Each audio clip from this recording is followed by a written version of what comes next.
going live.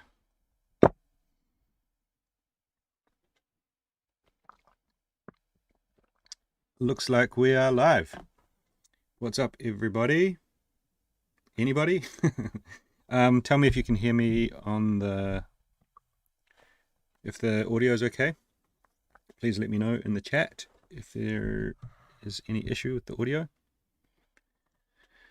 Let's just close these down. I received a couple of tracks that had some issues, like links not working. So, hey Joe, how you doing, brother? Got your track, Matt. I received a couple of tracks where the links didn't work, so I tried to email the people back and say the links don't work. But yeah, probably best to make sure that that's working before you send it, because I'm always running late for this shit, like literally down to the seconds. So and I don't think that's probably ever going to change, just the way it is. Yeah, anyway, while we wait for some people to join, let's have a listen to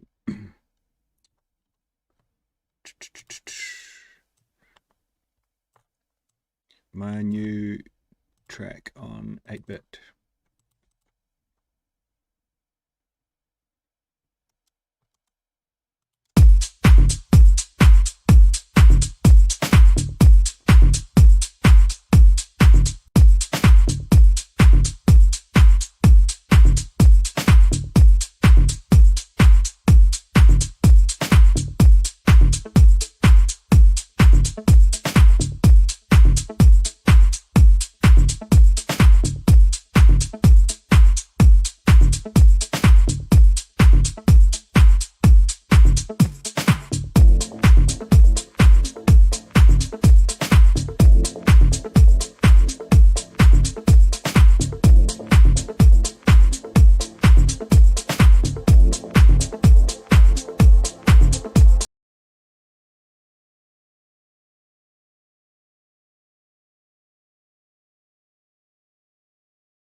All right. So yeah, that's my new one that's out at the moment on Spotify. I think it's the 19th when the full release is out. So we're kind of like just staggering the tracks on Spotify, and then the EP's on pre-order on Beatport at the moment. There's this one, another original, which is a collaboration with an amazing producer and vocalist from Toronto called Oliver Wickham. He does, it's a bit more like a melodic techno kind of thing. He does stuff on like Injuna Deep, as well as other labels, and his vocals are fucking amazing. But he also, he was like a, we produced the track together and he did the vocals. And then Nick Curley has done a remix of that, which is like so fire. Anyway, that's not why we're here, but you know, it's a good way to get some quick promo in, and also wait for some people to join. So it looks like we've got a few people here, so we may as well just get this thing rolling. So we'll start off with Dickie Clare. Pretty regular, pretty consistent on the live streams. I don't think he's actually missed one, so shout out to you, brother. Okay, let's roll.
what are we thinking about that, people? Looks like some people in the chat are enjoying that one. I got to say, I am too. It's awesome to see how far in like a pretty short space of time, really. Like, how long have we been doing these live streams? Not even a year, but Dickie's like tracks have really, hey Chris, have really like come a long way. This is like, yeah, it's really good. There's also something which I know a lot of like producers, when they're kind of starting out, will like jump around between like, not necessarily genres, not like you're making like a house track, then a techno track, then a drum and bass track, but kind of, you know, everyone has a lot of influences, right? We all do. But I think when you're starting out, it's really beneficial to kind of almost do the same thing over and over again, because that way you're going to get more focused on details and the kind of little idiosyncrasies that a certain style of track have. And once you've kind of done that and learned those things, you can then take them to other styles, and you can also kind of like more quickly and more easily see the details in other styles. I think, yeah, like just really honing in on something is there's just huge benefits to be gained. Yeah, I mean, I like mix down wise, it's not perfect. It's a bit dull, a bit washy, but you know, whatever. That's also getting better. And I think that's the key. That's the key. Like a lot of people, you know, you will compare their track to whoever their favorite producer is, right? And they're like, oh, why don't my tracks sound as good as, you know, clearly Dickie's influenced by early Hot Since '82 kind of stuff. And you can't kind of go, right, why don't mine sound as good as that? Because you don't really know what has gone into making that, right? But if you compare your tracks to your previous tracks, and then you can see that you're making progress, then that's what you should be doing. You should be comparing yourself, and not against like other people that you don't know what goes into making their tracks.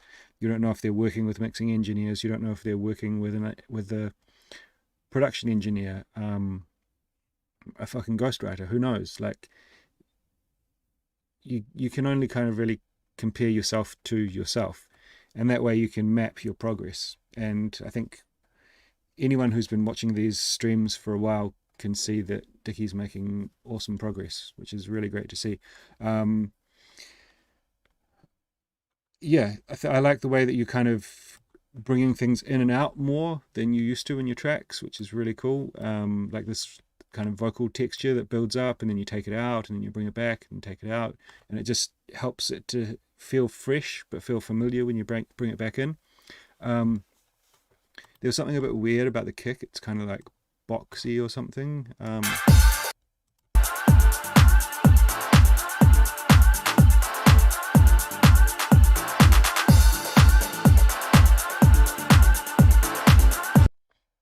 I don't know. Let me have a look on the spectrum.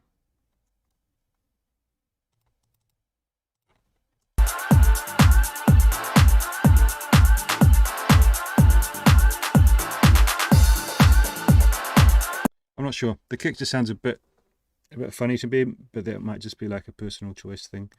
Otherwise, dude, like, yeah, really sick track. I think you're getting really good at the writing aspect, and I think just trying to take your mix downs to the next level would be like what I would focus on. All right, so yeah, not too much kind of critical stuff to say about that, but awesome stuff. Okay, Rajesh Deshpande. I'm never going to get better at this. One thing I want to say is, like, if you sent your track in, I try to put everything to the same kind of loudness. So if you sent your track in and it was like -8 LUFS because you've limited it, I've turned it down a bit so that everything kind of sounds about the same.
All right.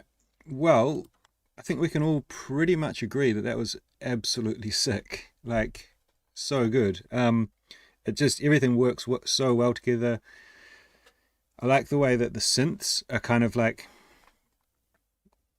there's like a few different synths. They sound like different enough to that they're not like, sometimes you can use synths that sound too similar and they kind of like all combine into one thing, whereas this, like, you can hear that they're separate instruments but they're all working really well together. There's so much nice call and response, lots of great automation.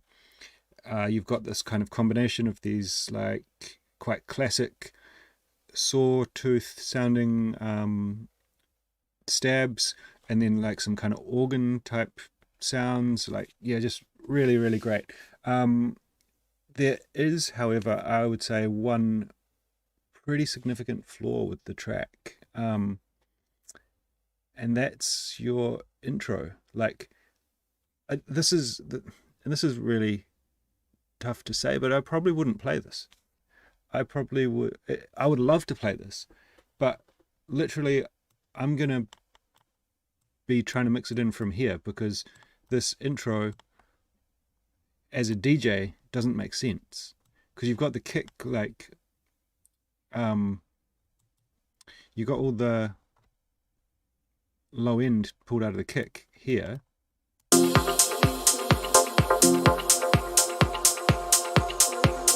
So I mean, I think all you'd have to do really is just keep the low end in your kick, because it's like, if you were going to drop the bass and everything in here at this point at like 1 minute, then that would be totally fine. It would make sense.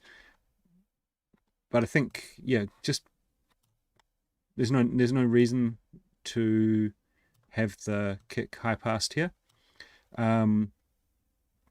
What I would suggest is kind of maybe from about 30 seconds, maybe introduce the bass line in some kind of way. Maybe just like one note from the bass line, and then it plays the full pattern, which comes in here.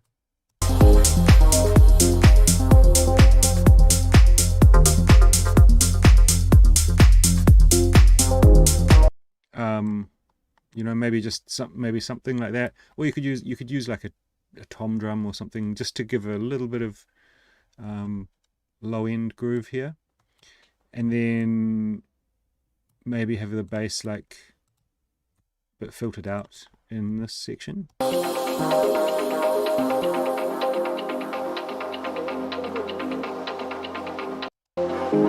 Because it's kind of like you've made quite an epic break here, but without the build up to an epic break. So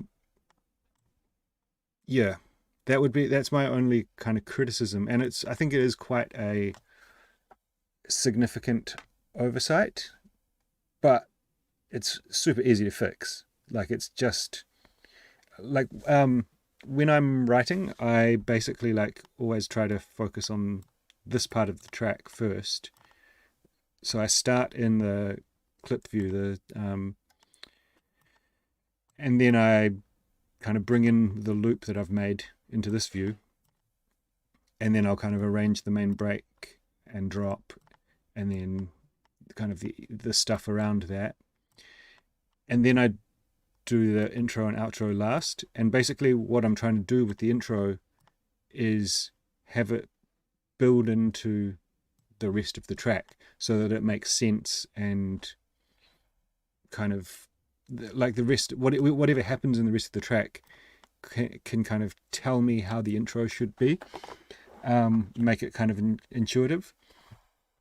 And I think this is quite an epic section. Like, you could have this section as like so half of it like here before this break, before you bring in that sub.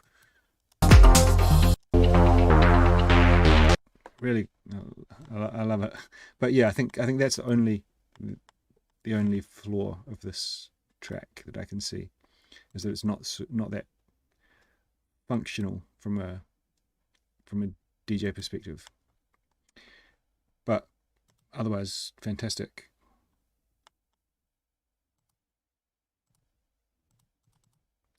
Okay, Hagi, I Don't Want to Let Go, extended mix.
So a bit of piano house here. So this is a difficult one because it's like it's got lots of like really good, interesting elements that are working pretty well, but it just feels a bit static. Like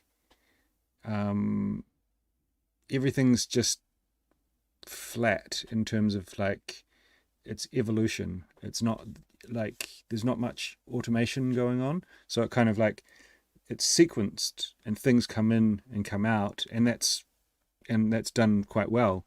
But there's not really, it's kind of lacking a bit of detail in terms of like kind of in automation, I think. So like, yeah, Joe said in the comments here that the piano feels a bit, it could use a bit more swing or something. Definitely, I think like if you can give you there's a few ways that you can do that for your piano. Is like, maybe let's say you're playing a chord, right? You could take the chord and split each note over 3 instances of the piano. Let's just say you're using the chord M1, and you're playing a C minor chord, right? So you triple the M1, and then on the first M1 you just play the C note, and then on the second M1 you just play the D sharp, and then on the third M1 you just play the, what is it, D sharp, G, right? And then you can kind of like, it's going to sound like a chord, but you can then kind of like control each of those individually. You could pan them all slightly separately, so it's going to give it some width. Or you can do what I suggest whenever we kind of do this kind of thing on the channel, which is using some velocity randomization. You can also obviously add like a swing template from the Ableton Groove Pool. You can add in the Groove Pool also, you can add some randomization, which will shift each note slightly away from its quantization point, which can be like amazing, because it's like when someone's really playing the piano, they're not hitting every note perfectly at the exact same time, right? Another thing you can do is like double your pianos up with like different instances, different types of piano sounds. Have one that's like a higher layer or something like that. Make one kind of keep your M1 sound pretty as it is, and then have another one that's got like quite a lot of distortion or something on the highs, like spread it out wide, that kind of thing.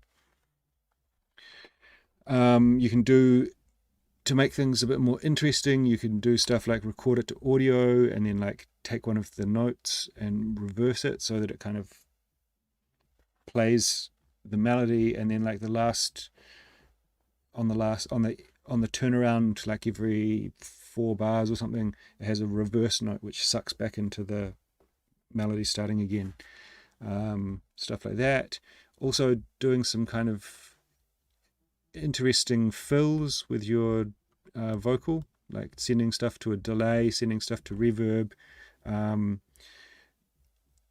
doing something like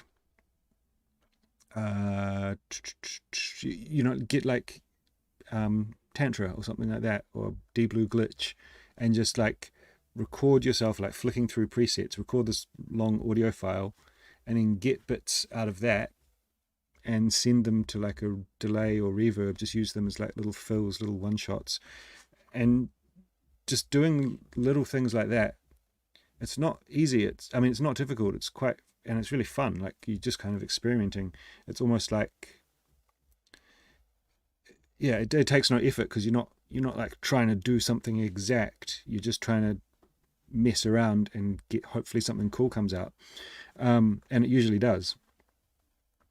So doing that kind of thing. Also, just like when you're sequencing your elements, instead of just having them come in, like have them come in with a filter and then open the filter cutoff, or have them come in and automate the volume so that they kind of come in quite quiet and then they get louder. In terms of like your sound design and everything, I think it's really good. Like, I think it's like the sound selection is really cool. You've got all these different elements that come in. You've got like the like a little arpy kind of thing. You've got the breakbeat section in the break here. One thing that I thought was a bit wasn't quite working was this guitar sound.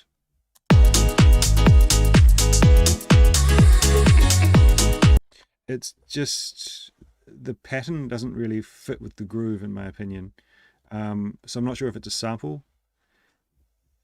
And then if it's a sample, then maybe cut it up or something, or find something different. If you've played it, I think just try. It sounds like there's too many notes or plucks too close to each other. It just doesn't really flow with the drums and the bass and stuff.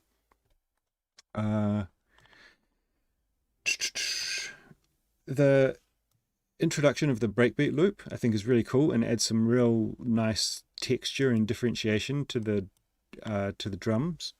But you've only used it here. Like, I reckon this would sound really cool if you had like a breakbeat loop in the background or something like that, just to give the drums a bit more personality.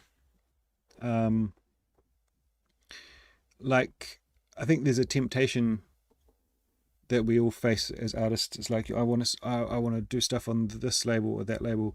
I love this artist. I love that artist. I want to do stuff like them. But if we try too much to sound like someone else, then you just end up sounding like everyone else. I think it's really important to try to kind of differentiate yourself in some way, like, or do something that sounds a bit different, because that's the stuff that's when labels are receiving so many demos that sound so similar. So everything that you can do to kind of make your stuff stand out a little bit, make it a little bit different, a little bit like unexpected. I think that's exciting for A&Rs. Obviously, it needs to fit within their universe, whatever label or sound you're going for. But just try to do something that is slightly left of center. Another thing, I thought the energy in the break, like everything that happens in the break is really cool, but the way that the energy flows doesn't really create the tension and release that I'm wanting from it. So it's kind of building up here, and then you let it go for this kind of like floaty moment, and then build up again, and then when it drops, it doesn't really kind of come into this like hands in the air type thing. I wanna let go. Like that bit there would probably be better placed here, and then have that just building up to drop back into the drop. Yeah, because it's a cool moment, but it just doesn't, in terms of the sequence of the track, it doesn't really make sense like that. It brings the energy down at a point where the energy probably should be coming up. Anyway, hopefully that was helpful. Really, I mean, yeah, well produced. I think just try to, like, wherever you can, just try to automate and create movement in your elements. All right, Sea Rose, Crows, Red in the Winter. This one I'm a bit confused about, but it's only just over a minute, so let's just take a listen.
All right.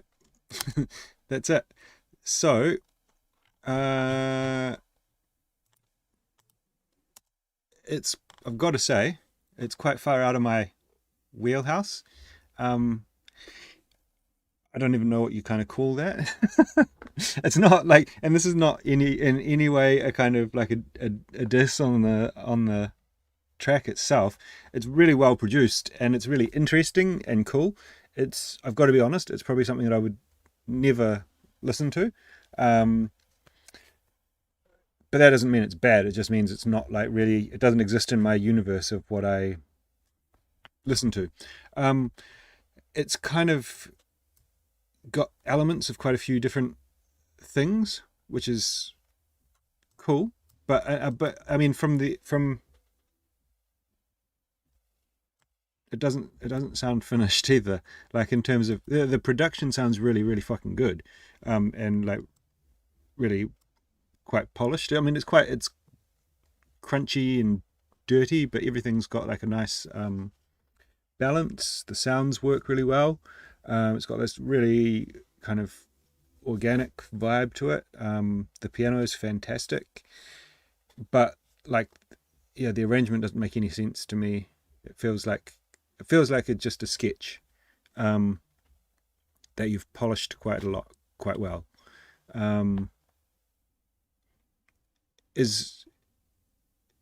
Would it, because it's got this kind of like, it feels like somewhere between like kind of ambient stuff, trip hop, a little bit, it's got like aspects of trap in it. I don't know. I just don't even know what it's called. I don't even know what this genre is called. Can anyone in the chat let me know what do you call this stuff? But like, is that the finished arrangement? Exactly, Will McQueen. Yeah, it sounds like it sounds like a hip hop track, but it's also very full, so there wouldn't be a lot of space for vocals.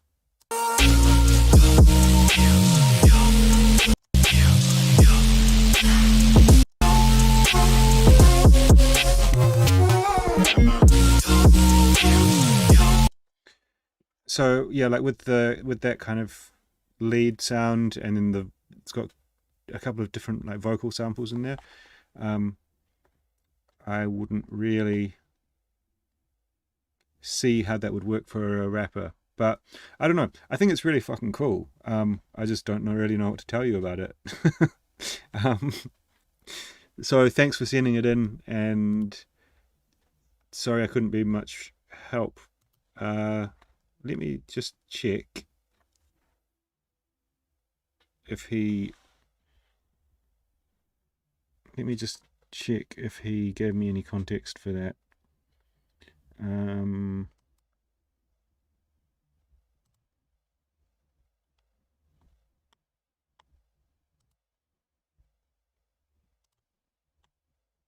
years old from Belgium. This is the track I'm working on. Making a lot of acoustic tracks at the beginning and finishing on EDM. My sister is on the vocals. Hope you like it. Okay.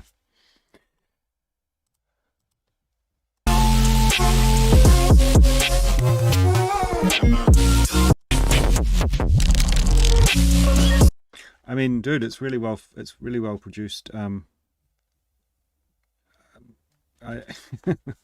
I just don't know what to say, man.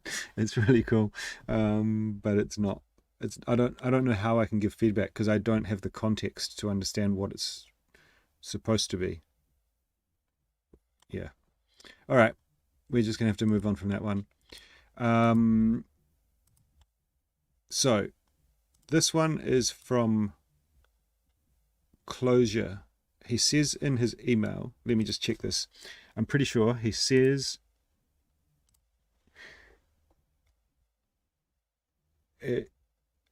my name is Chris and I go by, and I'm just going to say this how anyone who reads it is probably going to say it, closier, and then he's got in brackets closure. Like,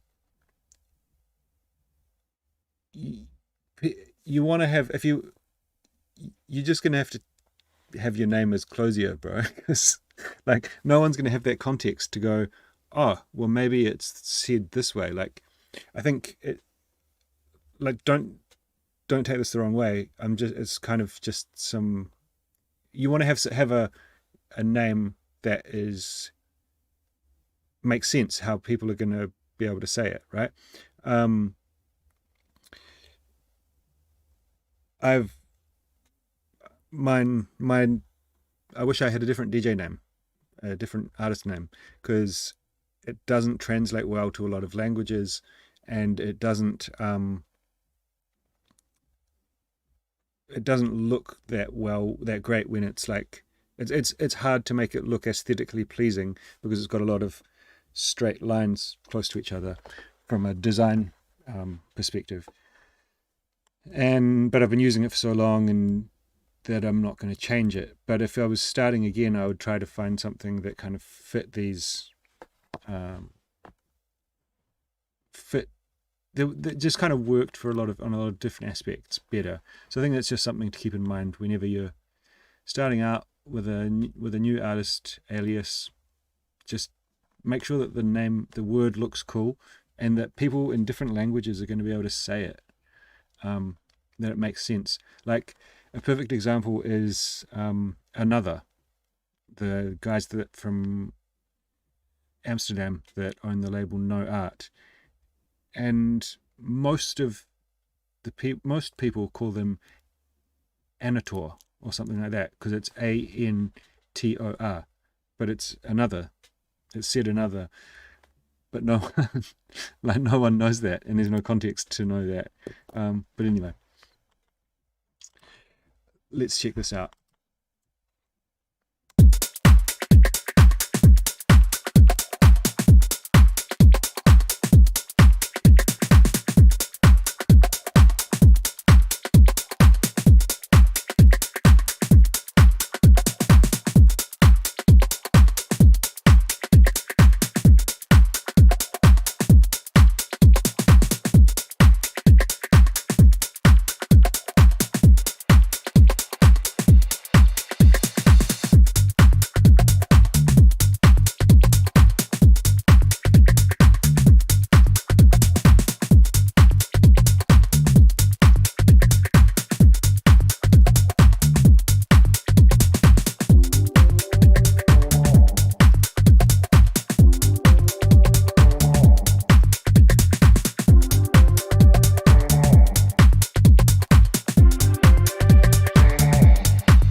All right. It's right on the tip of my tongue, but I can't remember where that 80s sample's from, but it's so cool. I love it. So Closure. He's just finished the Toolroom Academy, and he made this with some help from some of my minimal tech house tutorials. And he wants feedback on the mix, but any feedback is welcome. So the first feedback that I'm going to give you is that it's a bit similar to what I was saying before, that it's kind of lacking some movement. It's pretty static. It's kind of like got all the bits and they come in at the right time, but it doesn't kind of create this intrigue of like things everything just kind of happens in sequence. You kind of want things that are coming in and coming out and kind of creating a bit more dynamics. It's not really like you need more elements. It's just more like working with the elements that you've got to create more depth in the track through like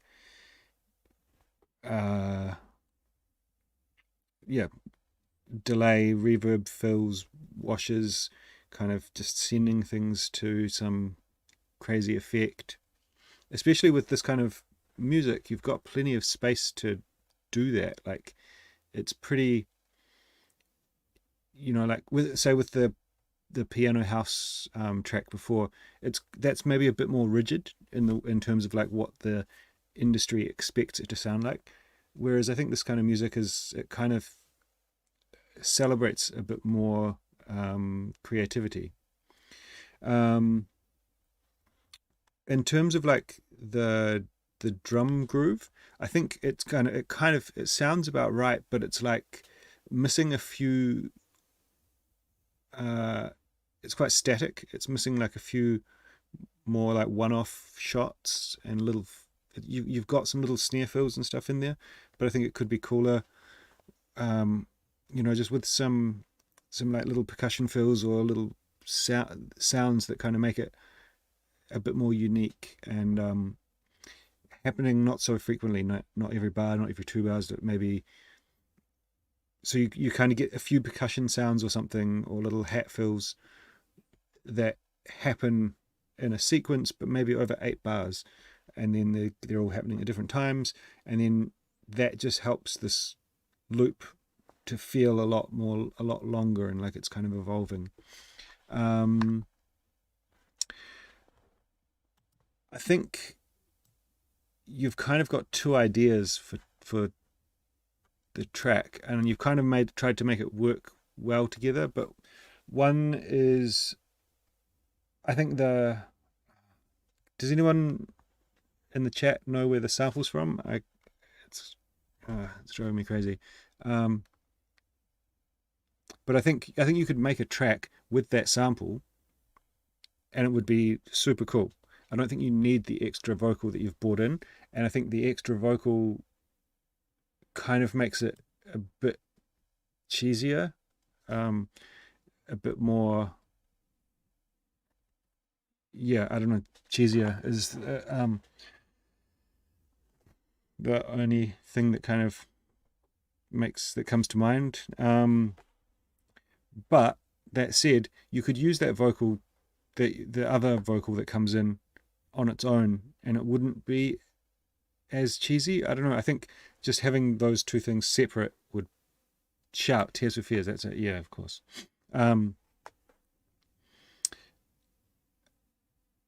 Like, yeah, I think you've got the vocal for 2 tracks in there. You could just use them separately.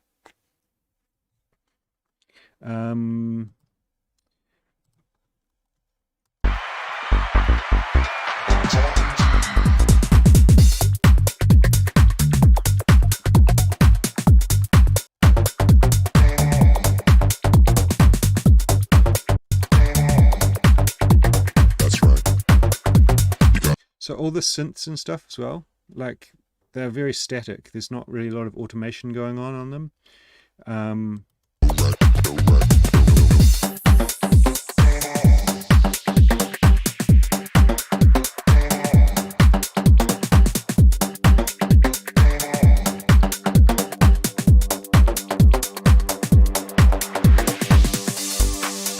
Like you've got cool sounds in there. I think this kind of lead, or what do we call it?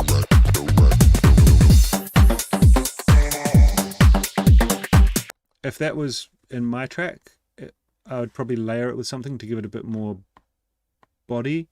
But I'd also have delay and reverb on it and have it kind of evolving and changing and kind of, yeah, just, I think everything in the track is quite linear, like it just kind of comes in. You know, there's some stuff that, like this kind of riser synth or something that's happening here.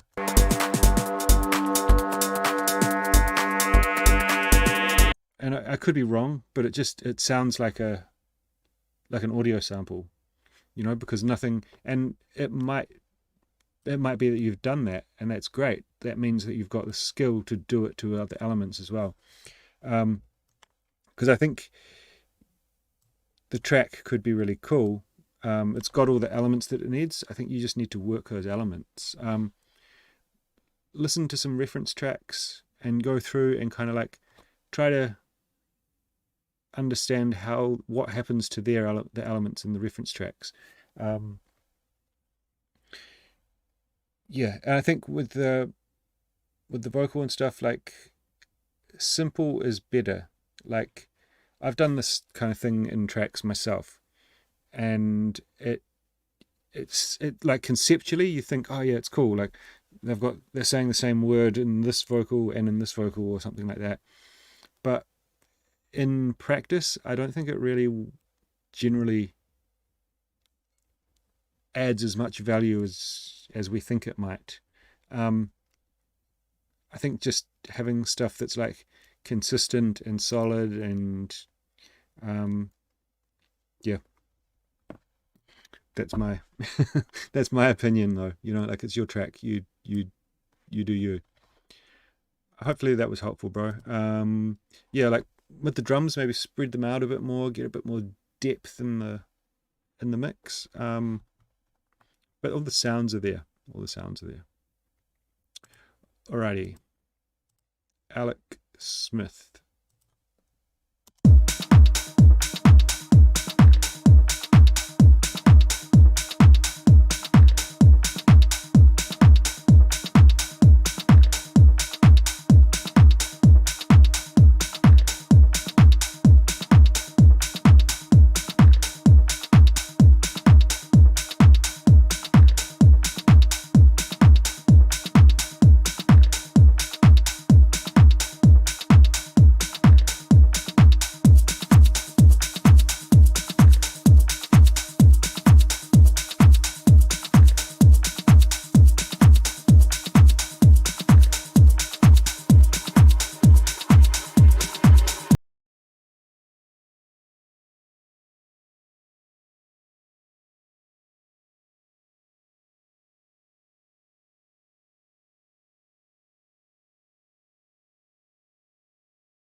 I like this. It's got some really cool elements in it. I really like this kind of like vocal sample that you've got in the background. It sounds like one of those recordings of like whatever, the like ground control talking to the space shuttle or something like that. I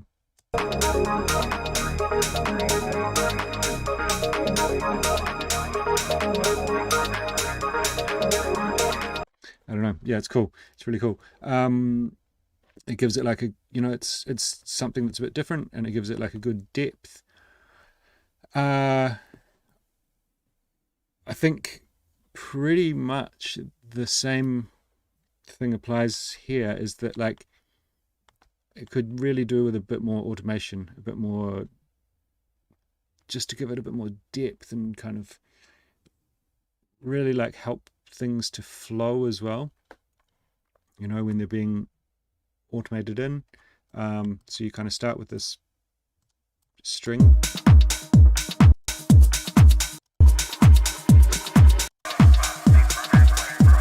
but it's just kind of there, you know. It's just like, I think it's just so important to just try to get everything kind of moving, and just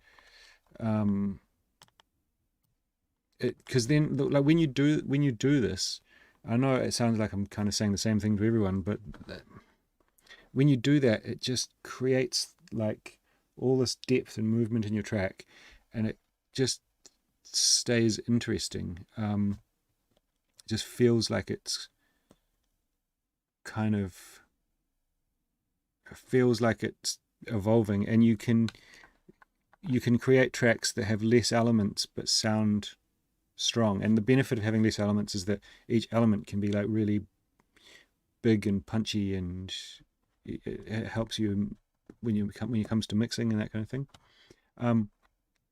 I really like some of the elements you've got in here, like the kind of rest bass is super cool.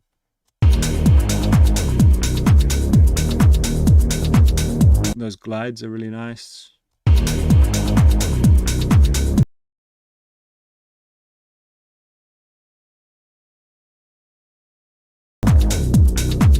But again, like with the drums and stuff, there could be a bit more interest, like just some little fills or some little like bits here and there.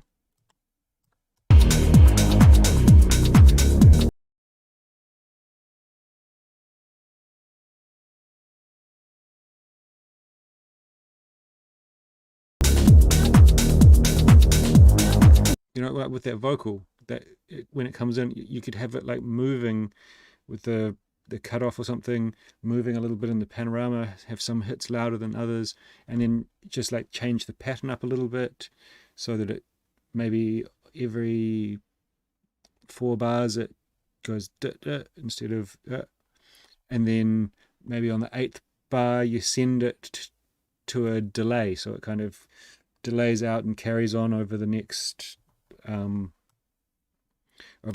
bar section a little bit, and it just kind of keeps it all flowing and helps it create interest. You know, same with your drums. Like, you know, you don't have to, like, I'm not saying like add more layers, but just like some little one-off kind of little shaker fills or something, like just so your drums are happening, and then like once every 4 bars there's just a little or something like that, or that's like sent to a delay or has some kind of like effect on it, sits somewhere in the panorama, moves around, or just like details. And then this lead sound, this ARP kind of thing.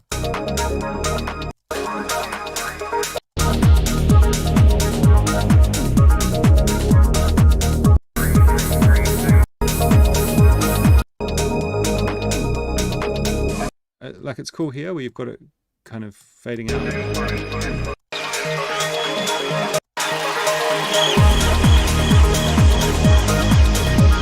I like what you've done there with the kind of, it's different for, it sounds like something different for the style. We've got the crowd noise and stuff helping to create some tension, But this like main lead sound, you don't have, like, first of all, it would be cool to have something that works with it a little bit to create some kind of call and response. But if you're going to have like a lead sound that is really strong and just that's what's happening, that's the lead sound of the track, then you want to have it like be really strong and punchy and maintain interest. Whereas this kind of, you do a bit of automation to it, and you kind of, this bit here where you wash it out with the delays and stuff is cool. But when it's like happening, it's just happening.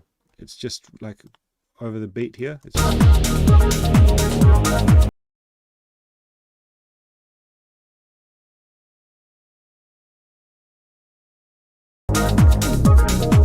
It's not, you're not kind of working it to help create tension and energy in the track.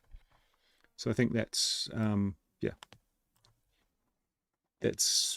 would really benefit from that. It's obviously got some delay and stuff on it. You could try having a section where you take all that delay off and you have it really dry, and maybe, I don't know, you cut out everything and you just have it play by itself, and then drop back in. Get crazy. Anyway, Luca Pensa. Voicemails.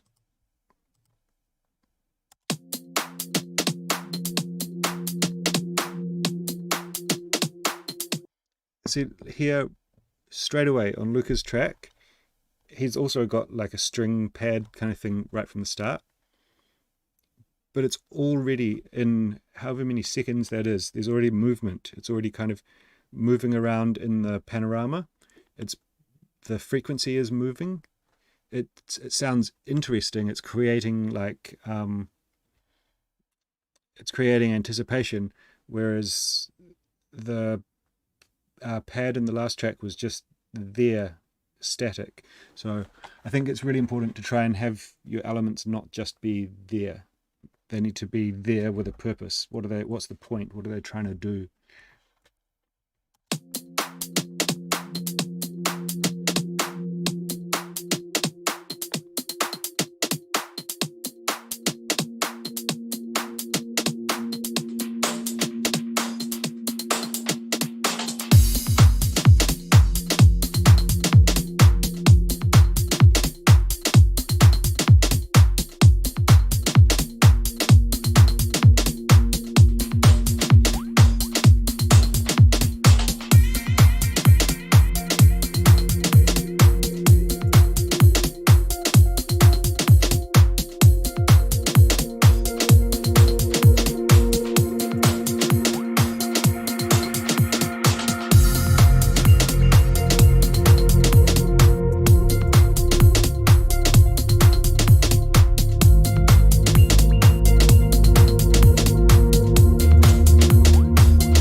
Dude, this is so sick. I really like it. Everything's working really well together. Like all of the elements, when they come in, they're complementing the elements before them. Nothing really feels out of place. I like the way that you've used like simple repetitive things, kind of like the advice I'm giving to other people. It's like you've got this little extra breakbeat that comes in every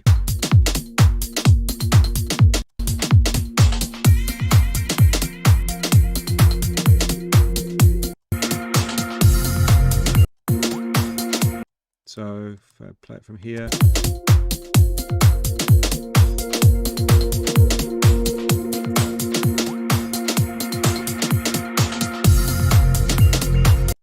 I'm not sure if anyone can hear that, but there's like a little extra breakbeat loop that comes in as like a fill kind of thing there.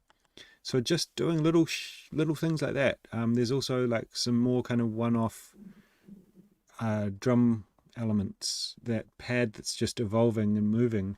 You know, all of that kind of stuff really adds up to make a track that, while it's not that much more complex, just having those bits of movement helps it to sound like it's moving and like evolving, and it just stays interesting. It creates depth, and it just allows you kind of your mind to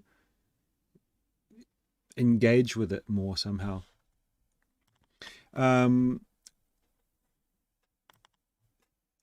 The vocal, I've used the vocal in a track of mine, which, so I'm a bit like biased here. I don't like the vocal, because I don't think the track that I did, that I liked it. I'm not sure. I've used it. I'm sure I've used it. Maybe just like the first part of it. I can't remember. But it works in the context. I think it's just one of those things where I've got some connection to it. It works in the context of the track, so I wouldn't take that with a pinch of salt. One thing is, I felt like it could do with more of a crescendo, like maybe one element that was a bit more epic or something, like that kind of came in after the break or something like that, like some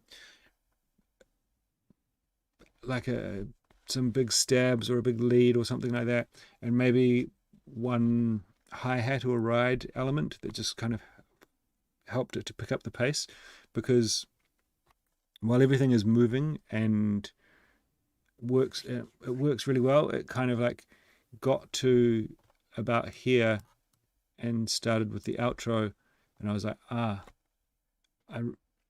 it hasn't quite fulfilled this need that I felt.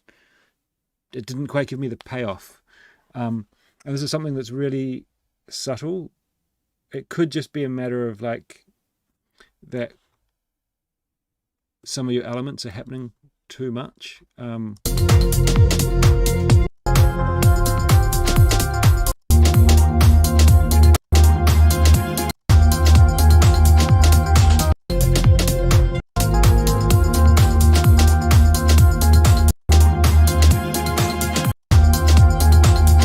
You know, this section here and this section here are pretty much the same. This is so like what I do a lot in my tracks is I save like one quite significant lead element and bring it in the main break or after the main break as like a kind of surprise, an extra thing, or maybe I take out whatever the listener thinks is like the main kind of melodic lead, and then replace it with something else. And then the thing that when you replace it with something else in this section, then you can go back to this, and it creates this tension and excitement, and then this release when it goes back to how it was before. So I don't know exactly what that element should be or could be in here, but I think doing something like that could give it more dynamics in the in terms of the songwriting, and create a bit more impact with this drop. Yeah, it's but at the end of the day, that's just I don't know what your intention is with the energy of the track. Maybe it's supposed to be just a kind of groover, but it's really well done, man. I think yeah, I mean, you've been sending stuff in for a while, and it's definitely come leaps and bounds. All right, my buddy Albuquerque, Circles.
Really cool, classic Albuquerque style.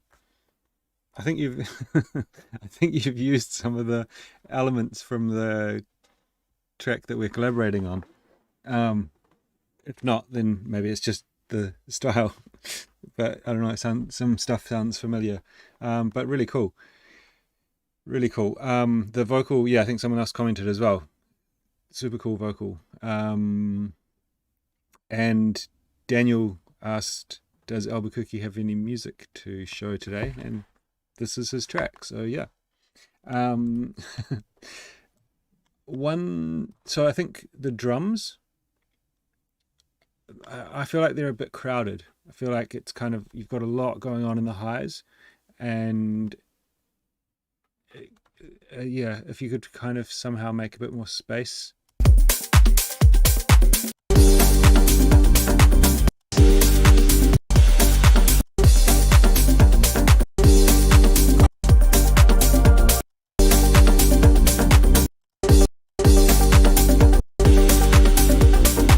You see, like the drums are pretty much the same all the way through. Like, it's just, I always find it's nice to have a little bit of dynamics in the drums where some things come in and out. So you kind of have a section where you take away some of the drums, and then when you bring them back, like, it feels like it adds more energy. Just, yeah, little things like that. Also, this kind of synth riff that you've got going on, I feel like it could be a bit stronger in terms of the sound design, and maybe work it a bit more, evolve it a bit more, open up the filter cutoff at some points. I think if you're going to have an element like that that's really going throughout the whole track, you want to kind of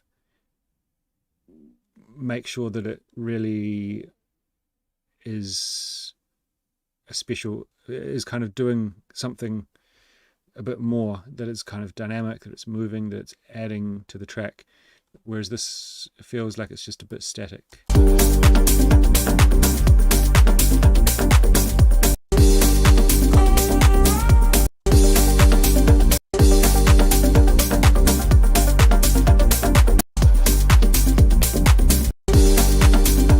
So you introduce it here with some filter automation, but once it comes in, it's pretty much staying the same as far as I can tell.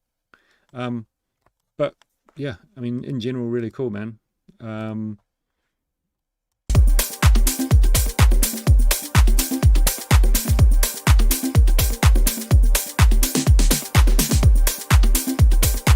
Some of the feel like, and this could just be a taste thing, but I like to have a hi-hat with a bit more body. But yeah, it could just be a personal thing.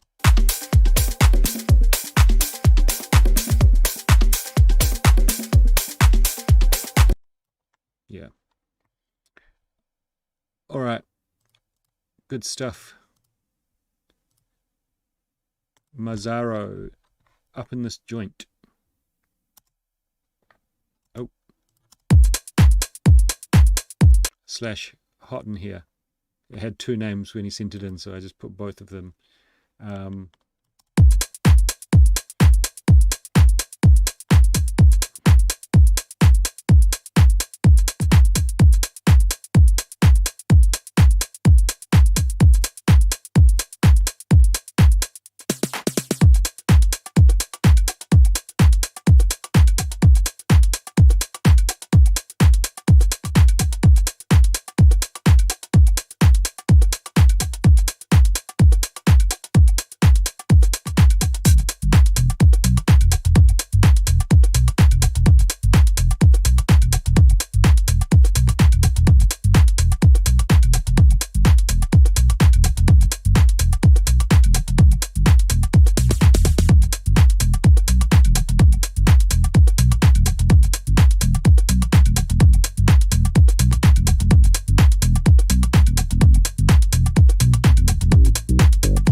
so hot, I don't wanna take my clothes off.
Alright, I think this is a really cool idea.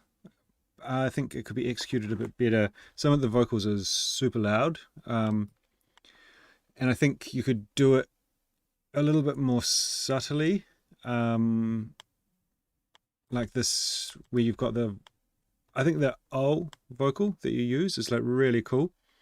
I don't think you need this like down-pitched, whatever it says, like warm, hot, something getting hot up in this joint. Warm, sweating, hot up in this joint. Warm, sweating, hot up in this joint. Hot up in this joint. I think if you just had it like, maybe you could do like a reverse reverb thing with the vocal, and then just have it go, oh, you know, it's just more cleaner, more classy. Because the groove that you've got is pretty laid back, and I think a lot of that actually comes from the sample, which is kind of interesting. When I was listening to it, I was like, the Hot in Here is it's like a classic hip hop party track, but the actual sample is quite chilled. Like, it's really cool. It's a cool idea. I think you just need to figure out how to execute it. And I think always, like, it's important to try and have a vision of like what you want the track to be. So is this supposed to be like a chilled groover? Because that's kind of what most of the track is. And then you've got these elements of the vocal that come in, like these extra elements of the vocal, the pitch down ones, that would imply that the track is like much more pumping and clubby than it actually is. So I think, like, yeah, my advice would be to just rethink it a bit, like, because the concept is cool, and with something like this, it's like it's worth taking a step back and thinking like, okay, what do I want to do? What's the point of the track, and how can I execute that? And sometimes these things take a few tries. Like my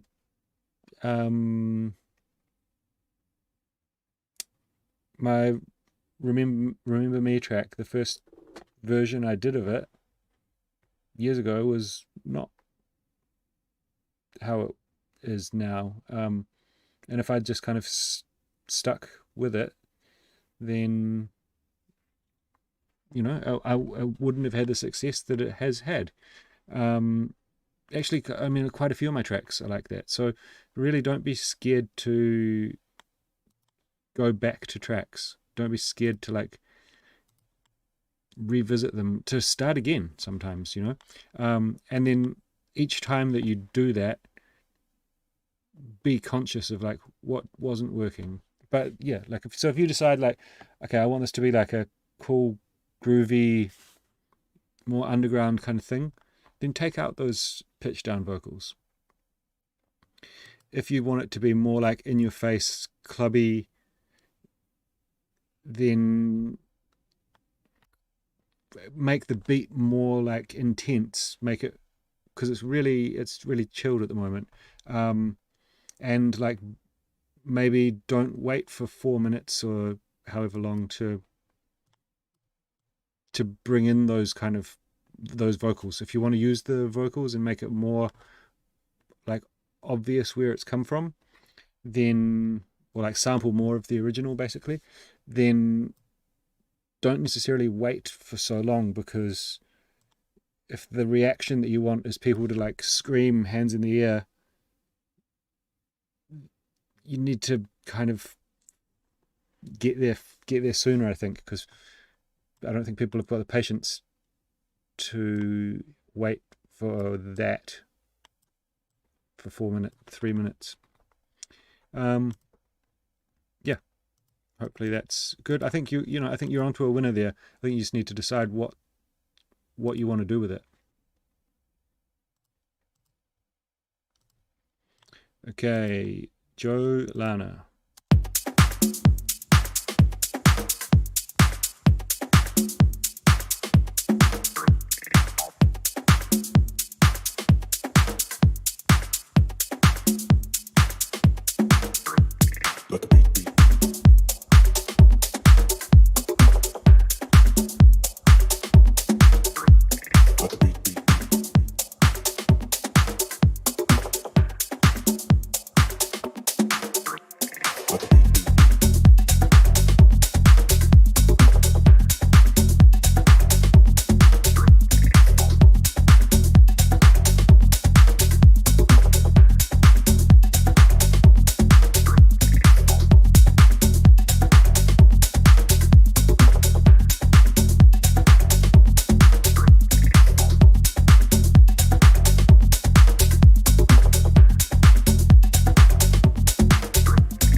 All right, cool kind of clubby groover here, Joe. There's a couple of things, like, I mean, obviously it's kind of like one of the main elements, but this let the beat vocal thing. I think like the thing is like it's kind of doing a functional job, right? But I think maybe it's just personal, but I don't really like the sample. I think there's like a million. It's just a small thing, small sample, couple of words. So I think you could maybe find something else that sounds a bit more cool than like a pitch down the beat vocal, like I think something a bit more unique, something with a bit more melody to it or something like that. I don't know. Or something that's like, if you're going to do like the pitch down male vocal, maybe get it from a podcast or something like that. Instead of I think the track sounds quite underground and quite kind of cool and clubby and stuff, but that vocal sample is a bit not underground. It's a bit obvious. I think if you kind of like try something a bit more left field, then it could kind of help to take the track into the direction where it feels like it wants to go. And then I think you've got this like washy ambient female vocal, which is working really well. And those two, like if you just turn everything else off and you have those two vocals playing, I think you'll probably hear that they don't sound like they are meant to be together.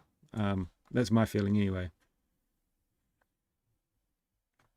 Yeah, because you can just basically like you've used it here to replace to basically do like a snare roll kind of thing, like this build up.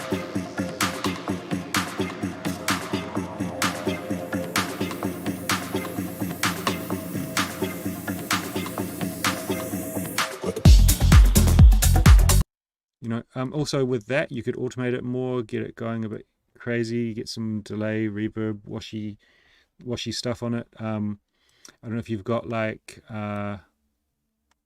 what's it called, Instant Smile or the Data Life. Is it called Instant Smile? It's like a multi-effects thing that kind of does build-ups. Bassclef has one which is an Ableton rack. Let me just chuck it on here and easy washout.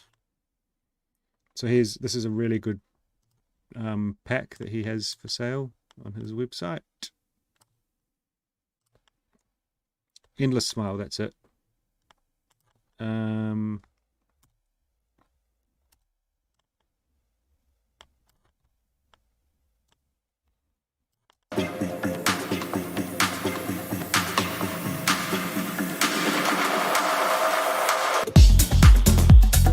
Just kind of get it going a bit more crazy. Maybe automate some, say you could have like an auto pan, and you can automate the amount,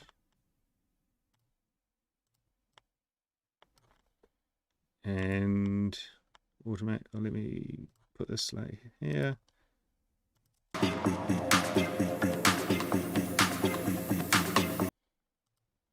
Let's add this in as well.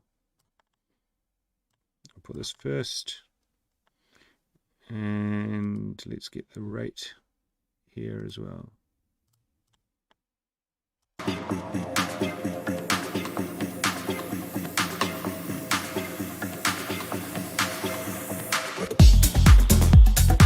It just like doing some stuff like that, it instantly sounds more kind of interesting and creates more tension. So just do that kind of shit with everything. Yeah. But in general, I think really cool. You've got some nice little effects and stuff in there, some nice little fills and stuff.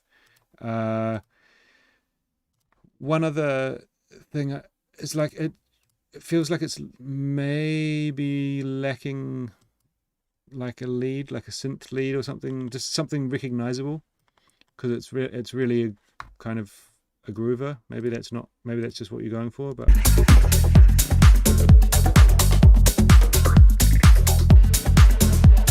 it's kind of like there's lots of things going on and happening, but it doesn't necessarily have something that you hear and you go like, oh, that's that fucking sound from that track, you know, which I think it could be. It could have like it gives me vibes like Iglesias, something like that. So maybe reference a couple of his tracks and think about what kind of synths are being used that give it like a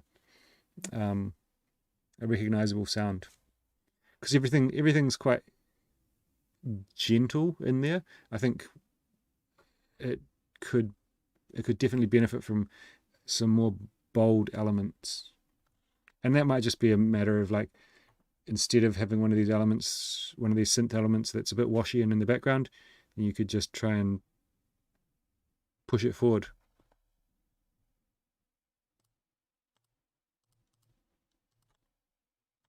All right, Phil Mon, NY to London Groove Again. I think this was another one that had two names, so.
All right, Phil Mon, I think really cool. I really like that kind of orchestral feel to the instrumentation. I really like the way the piano, it's got like depth, like it doesn't just feel like a chord in one being played with all the same velocity on the chords and stuff. It's got like movement and kind of depth. So really nice. But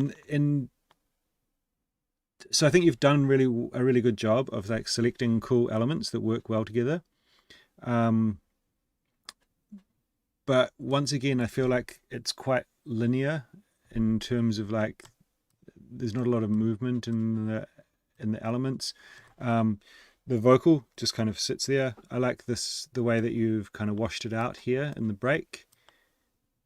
But if you can find a way of creating a bit more intrigue with the vocal, have it doing something a bit different from time to time. If I think of, I mean, this is a totally different track. Let's see if I even have it on here.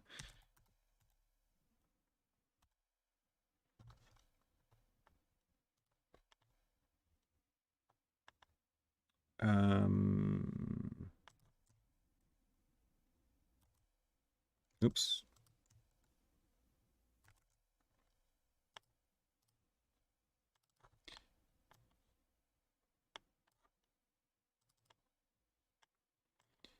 So this is a track of mine. I did it with Porn Bugs last year.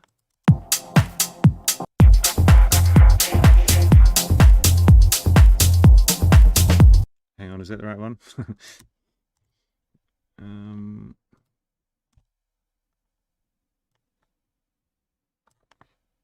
Yeah, I think that must be the right one.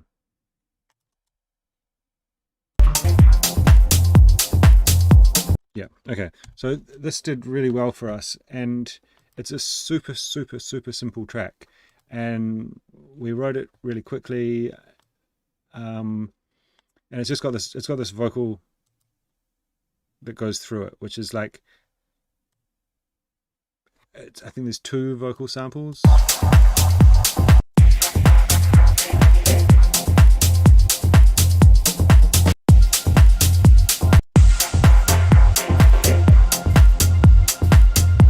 Okay, but what we did, so it was almost kind of done, and I did the mix down, and I sent it to Porn Bugs, and they were like, yeah, it's cool, but it's just something, it's a bit boring.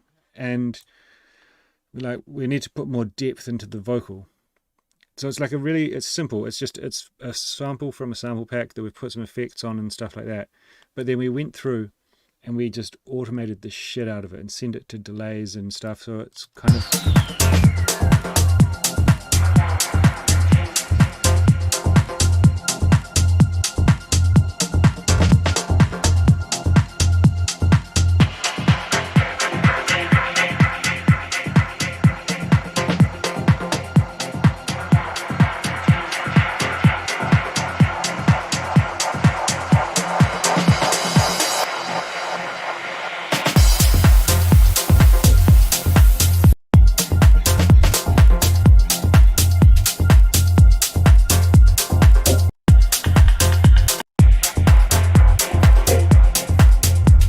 So like every time it plays, it's slightly different. There's different effects. There's different things going on. So if you can kind of do that type of thing to a vocal, I know the track is like in a totally different style to what you've got going on, but it was the first thing that came to mind that could like emphasize my point, or illustrate my point. Like,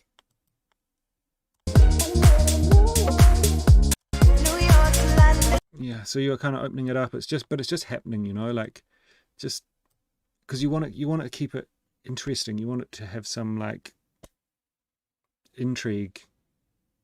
So, yeah. The other thing I was thinking, like with your arrangement, so you bring in these string stabs.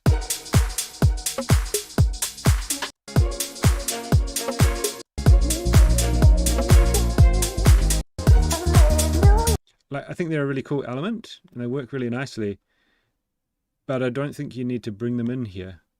I mean, I don't know if this is like a radio version, maybe that, but it's like a radio version that's got an intro like a DJ version. So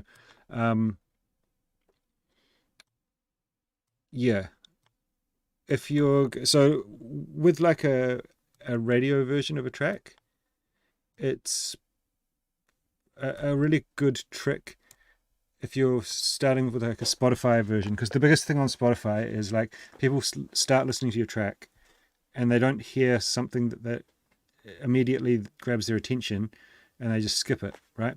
So you're going to create that situation even though this is only 3 minutes. So the most common thing on Spotify is to start. So just start with that, like, and you could have it just like that. So if this was my track and this was going to be a Spotify edit,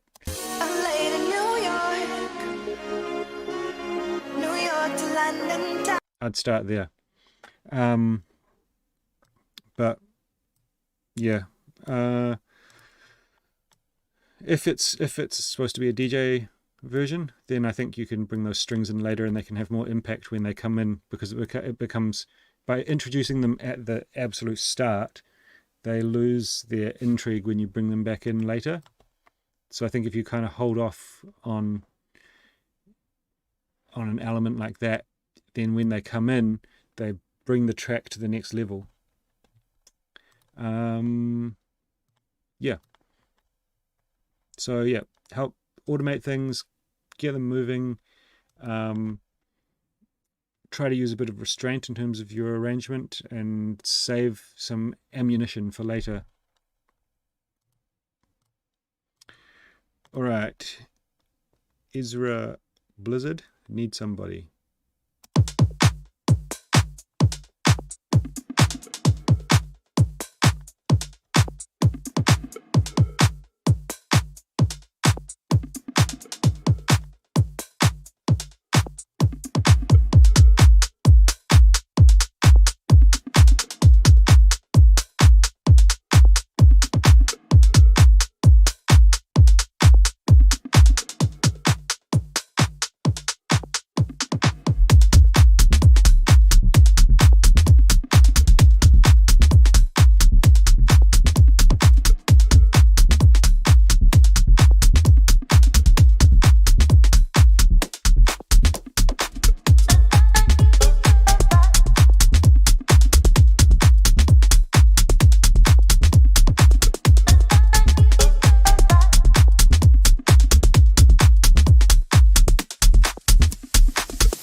All right.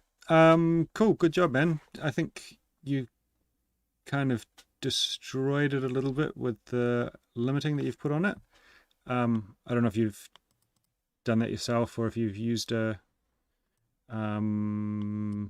like Lander or something kind of service to, but it's very, very heavily limited and quite audibly distorted from that limiting. If you're going to do it yourself and you're going to limit it to that, because I think it's what, about -7 LUFS. I turned it down so that it was not super loud.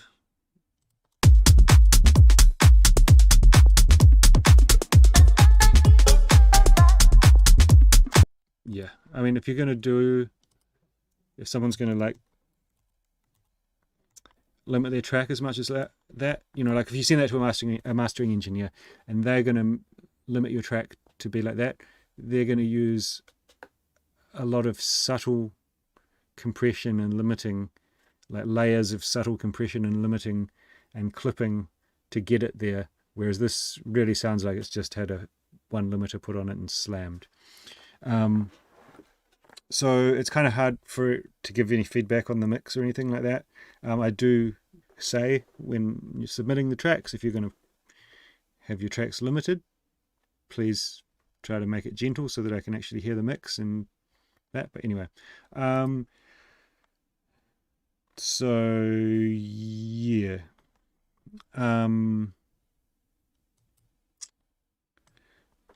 I think you've done some really cool editing and stuff with the vocal. I like how you have this gated kind of glitchy introduction to it. It's a really nice, clever way to introduce the vocal, introduce the groove and the rhythm of it, and then let it go. And then you've done some other cool little edits and fills with it, which is really nice. I feel like the beat, I think it's just that I am not a huge fan of that kind of music maybe, but the beat just feels really a bit dry and boring to me.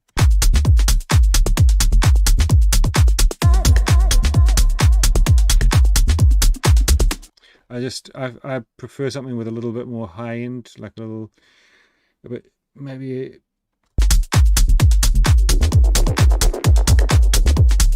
I mean, you've got, just like a ride or an open hat or a tambourine or something. I don't know. It's just personal preference, I guess. But it's cool. I mean, you've done a really good job of like making this style of track.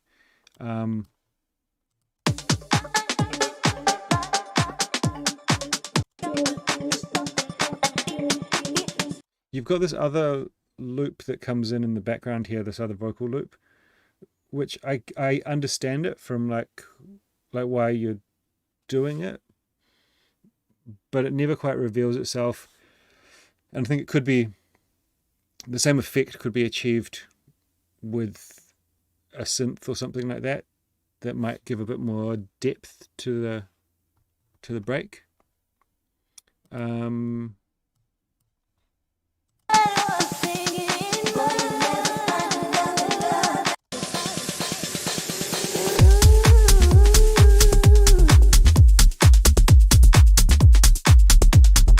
Yeah, good stuff, man. Good stuff. Take it easy on that limiting. All right. Tough Nickel. So this track was called some kind of random shit when I downloaded it. If you're sending in your tracks, guys, please like name them, and like a bunch of these tracks were just called like nonsense or like had some date or something like that. So it makes it pretty difficult for me to go through or to like know whose track it is. So I've got to go through and rename it and stuff. So just keep that in mind when you're submitting them. Thanks.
some Stranger Things vibes going on here. Cool stuff, man. I like it. There's a bit of a issue in your mix, I think, with the volume of your kick compared to your bass. Okay, so if I go here and loop this part here, let's zoom in a bit.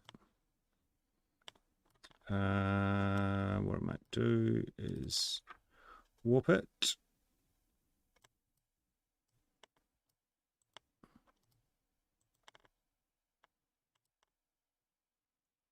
Okay, so it's 125. Okay, cool. So I'm just going to take this part here with your kick, chop that, loop it. All right, so now we're going to be able to see the volume of your kick.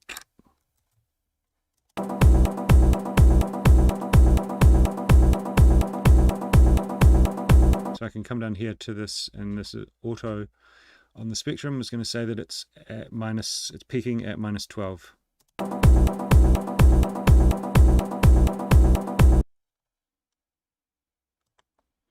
And then your bass here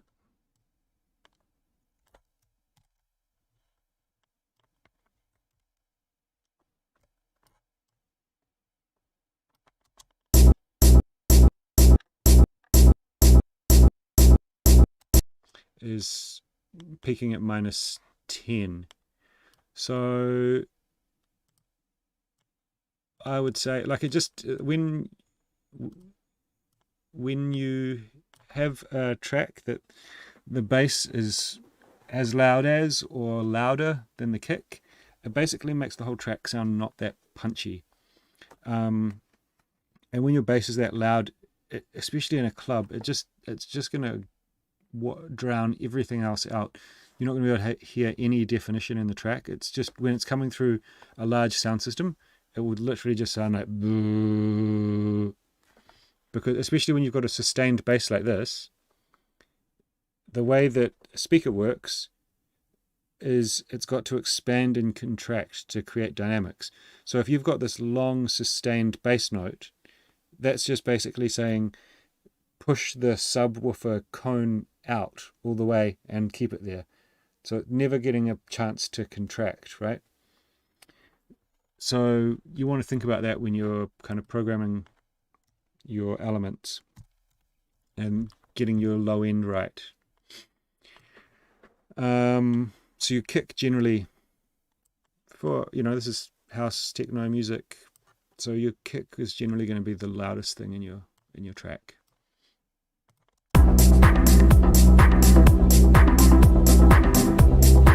You've got this kind of like tambourine hat, open hat type thing. It's cool, but it's quite prominent.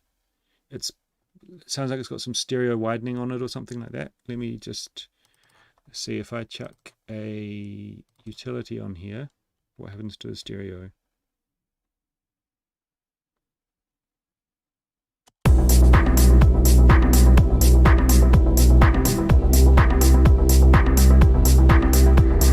Yeah, it's still there. That's good. But it's quite loud.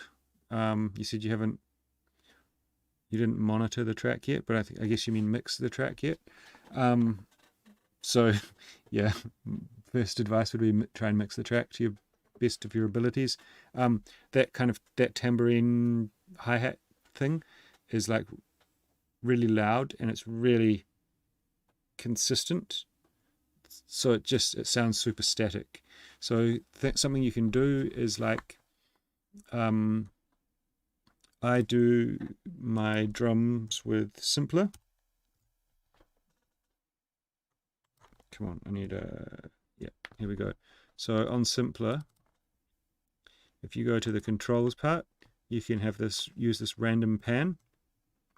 So if you just put in like 4% pan randomization, that means every time that plays, it's going to just move slightly in the panorama. You could also put your filter on, take a little bit, add this LFO, take off the re-trigger, and then have a bit of filter movement, and then just move that around till it's just so super subtle, so that every time the hat plays, it's going to be a slightly different texture in the high end. What else can you do? You can add some velocity randomization.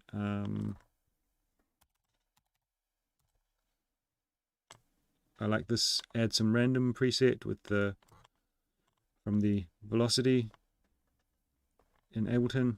30%, 30 is a bit much. I would say like something like 5, 7. Just means that every one of those hi-hat notes is going to be slightly different. You can also use some other some little like ghost notes, right? So on your MIDI, let's just make this 1 bar, right? So on your MIDI, you've got it like that. Let's duplicate it. So, right, it's just going.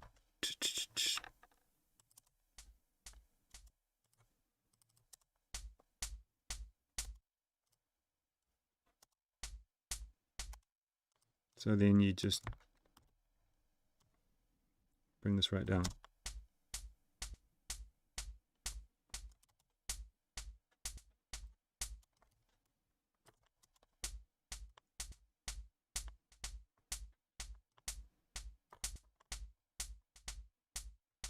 Just adding a bit of groove, you know.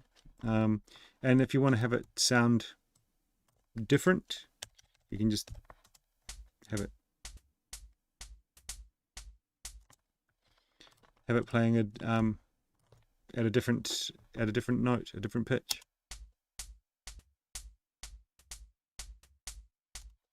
It just sounds a little bit less static, and then with all your other elements in there, you can almost barely hear these ghost notes. But or you could also do them like duplicate it and just have the ghost notes on a different being played the same sample but on a different instance, and then you can turn this pitch randomization like way up, so it's kind of like happening quite randomly quite far in the panorama. Also, I feel like that sound could have maybe been done with like a nice like 707 hi-hat or something like that. Could be quite cool. Instead of the tambourine, maybe have the tambourine as like the click of it, and then have a longer open hi-hat. I really like that kind of snare that you've got with the reverb on it. The length of it is really cool.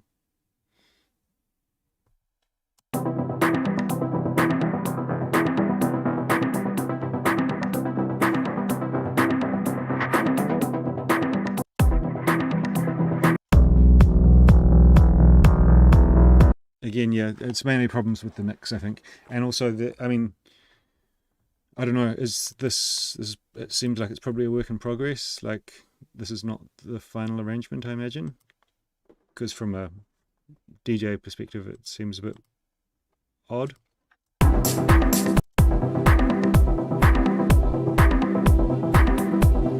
But otherwise, like really cool. I like the vibe a lot. And you've got some really cool elements. I think just getting some movement in there, getting it a bit more DJ friendly. All right, guys. Well, I think we're gonna call it there. And thanks to everyone who sent their stuff in. If you can make sure that you enable downloads, and you can make sure you name your tracks properly, and don't overlimit them for the future, that would be much appreciated, and just makes everything run